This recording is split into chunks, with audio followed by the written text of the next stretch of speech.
Le mardi 16 novembre 2021, à Gustave-Roussy, la conférence des projets de la Vallée scientifique de la Bièvre a réuni la conférence des acteurs du campus santé Paris-Saclay. Près de 10 ans après le lancement des opérations d'aménagement et l'ouverture du premier Villejuif Bioparc, les projets du campus entrent en phase préopérationnelle en lien avec le calendrier des mises en service des lignes 14 et 15 Sud du métro Grand Paris Express. De nouvelles et fortes ambitions sont portées par les acteurs, notamment Gustave-Roussy. Prolongeant les rencontres, les groupes de travail et les assemblées qui avaient accompagné le lancement de ce grand projet, la conférence des acteurs du campus santé Paris-Saclay dans la Vallée scientifique de la Bièvre met autour de la table toutes les parties prenantes et mobilise toutes les dynamiques au service de la réussite du campus. Nous sommes réunis pour faire le point de l'avancée de ce projet et voir ensemble comment effectivement se projeter dans l'avenir pour donner une concrétisation à ce qu'on appelle le campus santé Paris-Saclay dans la Vallée scientifique de la Bièvre, non pas quelque chose qui serait créé ex nihilo, mais simplement par la révélation et l'amplification de ce qui existe déjà. Et c'est une grande aventure humaine qui se déroule, et tout ça est un processus très long. Tout le monde a compris que nous sommes là pour non pas faire à la place de ceux qui sont en responsabilité, mais pour faire avancer cet important projet d'intérêt métropolitain et qui dépasse bien évidemment le cadre de la métropole par sa thématique. Cette réunion est un point de passage dans la démarche qui est la nôtre, et je souhaiterais qu'autour de ce qu'on appelle un agenda 2025-2030, nous puissions nous retrouver, nous concentrer pour donner de la force et de la puissance à ce campus santé. Pour le Val-de-Marne, c'est important à plusieurs titres. Déjà, au titre de l'enseignement supérieur et la recherche, donc je représente aujourd'hui, aussi au niveau de l'attractivité territoriale. On en parlait pour les entreprises, pour les habitants, pour les emplois que ça va générer, pour les élèves qui vont venir, pour un département, pour une collectivité, c'est très important. Et puis au niveau de la renommée, au niveau de la France, au niveau de l'Europe, au niveau de l'international, donc faire rayonner le Val-de-Marne pour une excellence scientifique, universitaire, c'est quelque chose qui est très important pour nous. Ici, vous avez la chance d'avoir des leaders mondiaux en santé publique, une grande université avec des scientifiques de grand rayonnement.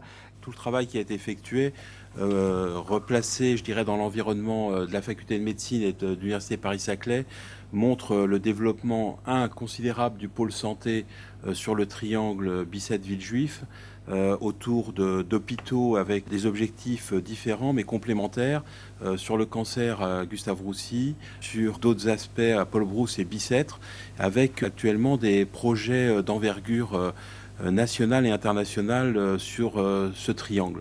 D'autre part, ça arrive au moment où l'université Paris-Saclay s'est créée, avec le développement en parallèle, je pense, et c'est assez net sur ces dernières années, d'un pôle santé fort au sein de l'université Paris-Saclay. Et comme on en a discuté dans les premières réunions, la volonté absolue d'avoir un lien très fort entre, je dirais, le site Orsay-Saclay et le site Bicêtre-Villejuif, et de créer ce lien et de développer au sein de notre université l'interdisciplinarité qui est motrice et qui sera motrice des développements scientifiques futurs en médecine, en santé. Pour être dans les premiers dans le sport, il faut du talent, et on n'en manque pas ici à Gustave-Roussy et dans notre environnement. Il faut du travail, et vous connaissez la capacité de travail des gens à Gustave-Roussy et dans l'environnement de Gustave-Roussy, et notamment chez nos collègues également du CHU. Il faut de la détermination, et cette longueur de travail prouve que nous n'en manquons pas et que nous sommes toujours, et je dirais peut-être même plus que jamais, déterminés à faire aboutir ce projet dont la crise sanitaire nous a montré l'importance en termes de futur. C'est un projet collectif, et c'est un projet d'une ampleur telle et avec des ambitions telles et des objectifs qu'on ne peut y arriver qu'avec des multipartenaires.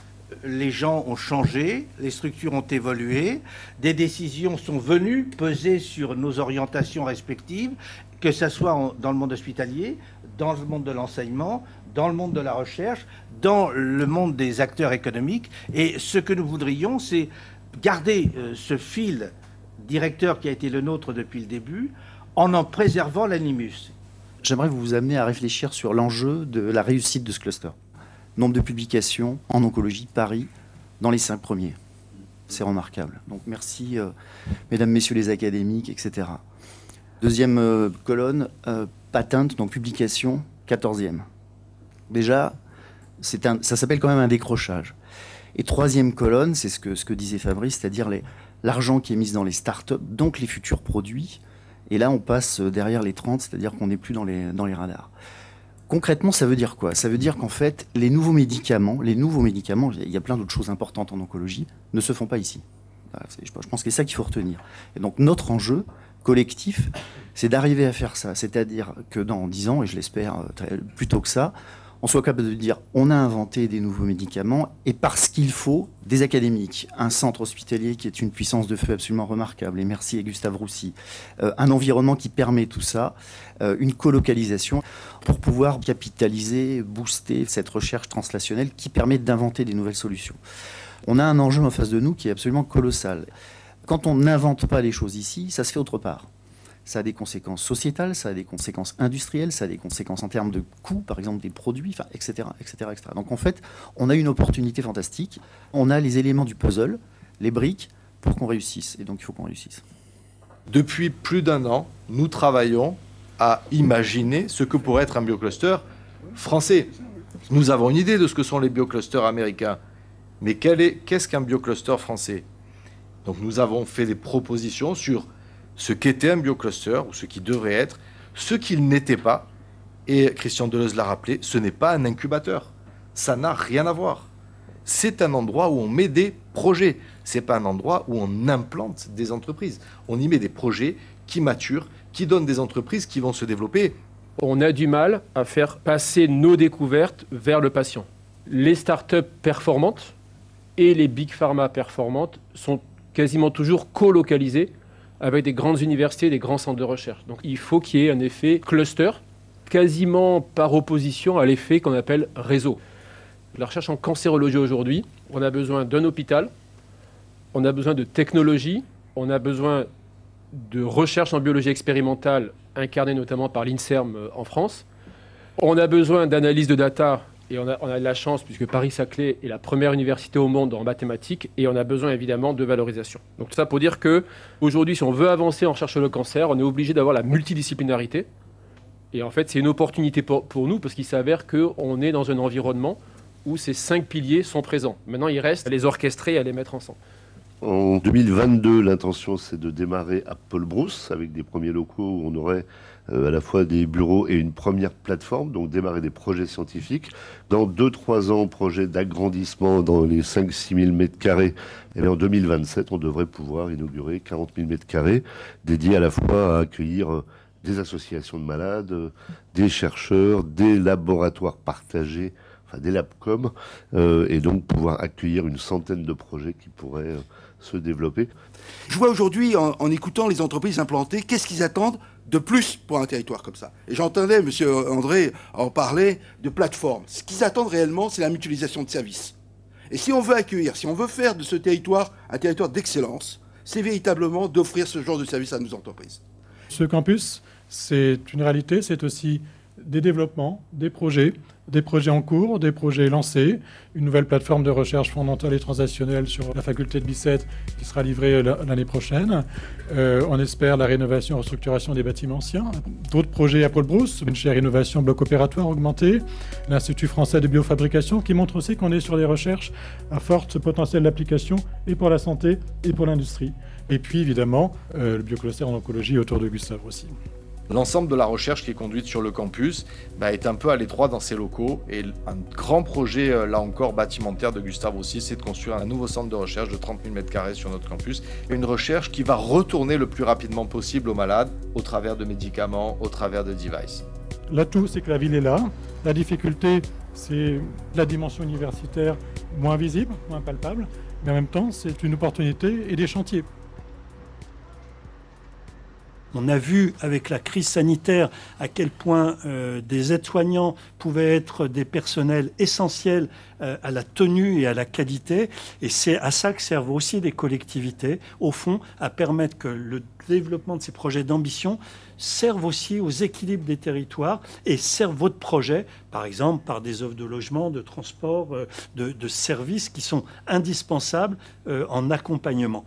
La force du projet, c'est cette cohérence. On n'est pas seulement sur un objet Gustave Roussy, on voit bien qu'il y a une ambition entre l'universitaire, la recherche, l'industrie, le soin, le territoire.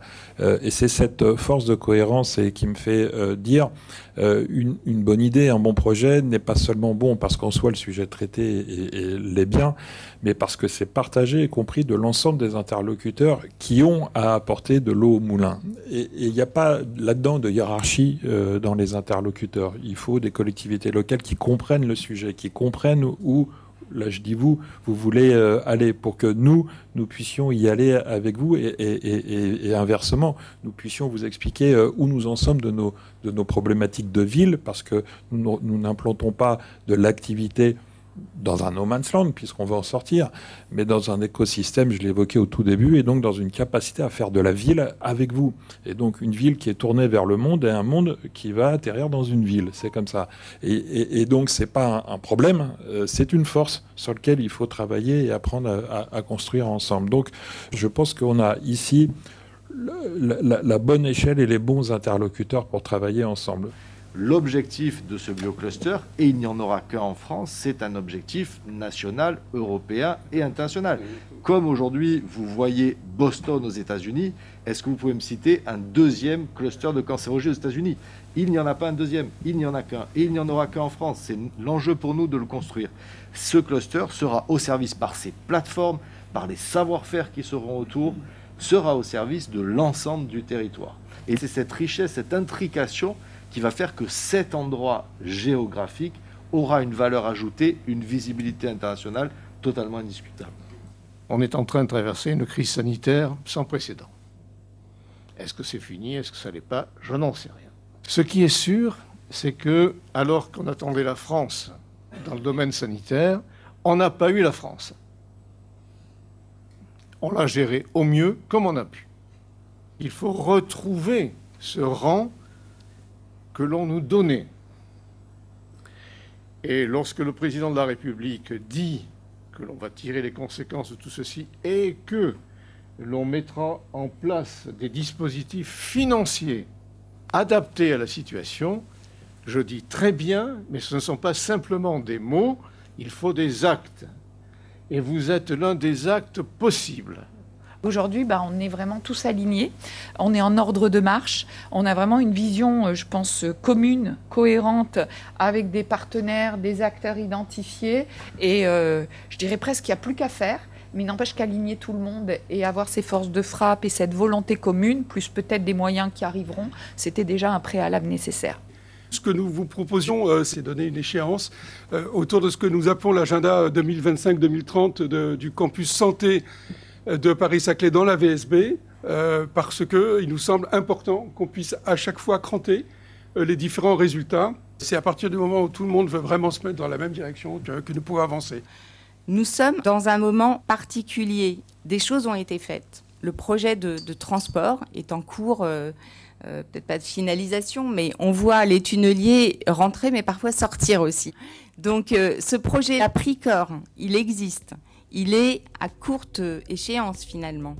Autour de ça et dans ce moment-là, on doit passer dans une phase opérationnelle. Fort aussi des difficultés rencontrées, peut-être des projets abandonnés.